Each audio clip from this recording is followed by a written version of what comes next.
Le Salon du Livre est une initiative visant à promouvoir la lecture et la littérature dans le pays.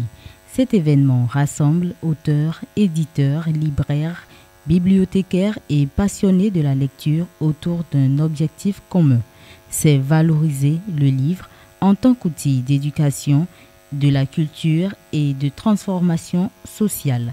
Je propose mon livre « Mon enfant, grandissage avec la loi ». Le livre vise à prévenir la criminalité chez les jeunes. Et on s'est dit qu'au Salon national du livre, qu'il serait utile d'amener un livre ici qui prévient la criminalité, qui permet aux enfants d'avoir une discipline, qui permet aux enfants de pouvoir adopter des comportements respectueux en vue d'une bonne citoyenneté responsable lorsqu'ils seront adultes.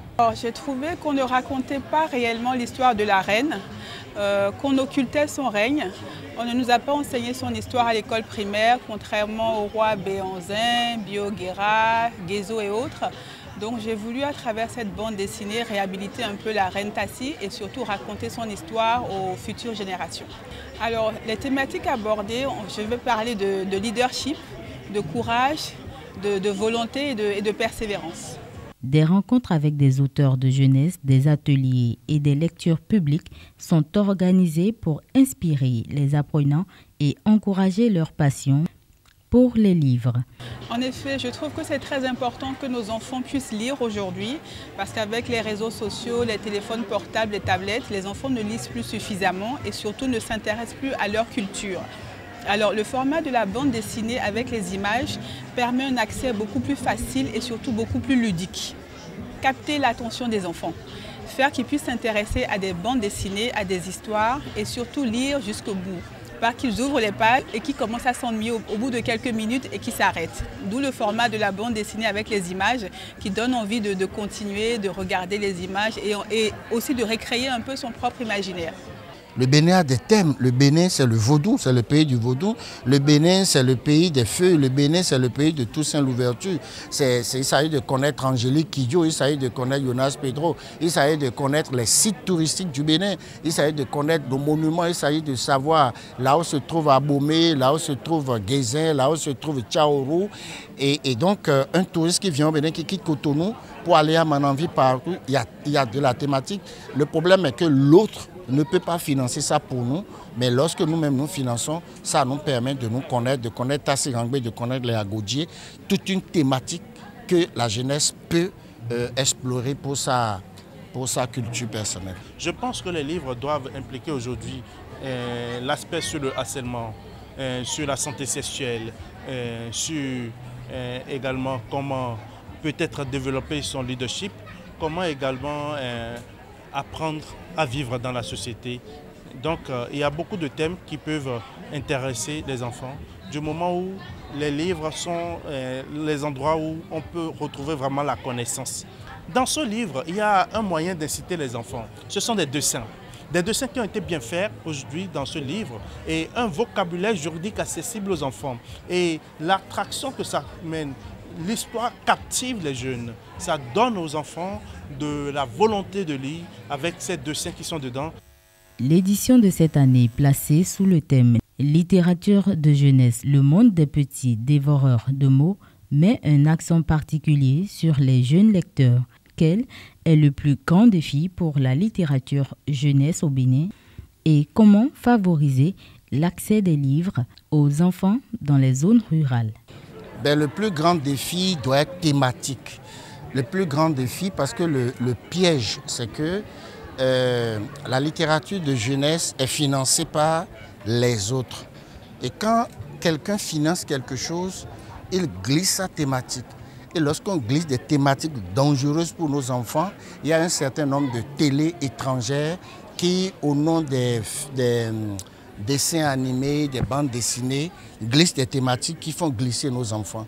Donc le défi, votre question est très belle, c'est que le Bénin puisse autofinancer la littérature de jeunesse afin de pouvoir permettre des thématiques qui ne fassent pas dérailler nos enfants, des thématiques qui nous ressemblent, des thématiques qui parlent de notre culture, des thématiques qui leur permettent d'aimer leur pays dans sa vérité. Ce serait plutôt que les écoles puissent avoir des bibliothèques assez bien garnies, riches de livres, de différents types de livres, pour que les élèves de temps en temps, soit à la récréation, soit le samedi, je ne sais pas, c'est une question d'organisation, puissent avoir accès à ces livres, ou alors que des initiatives privées créer des bibliothèques dans les différentes villes, dans tout le Bénin, pour que tous les enfants, qu'ils soient scolarisés ou pas d'ailleurs, mais pour peu qu'ils sachent lire, puissent avoir accès à la littérature.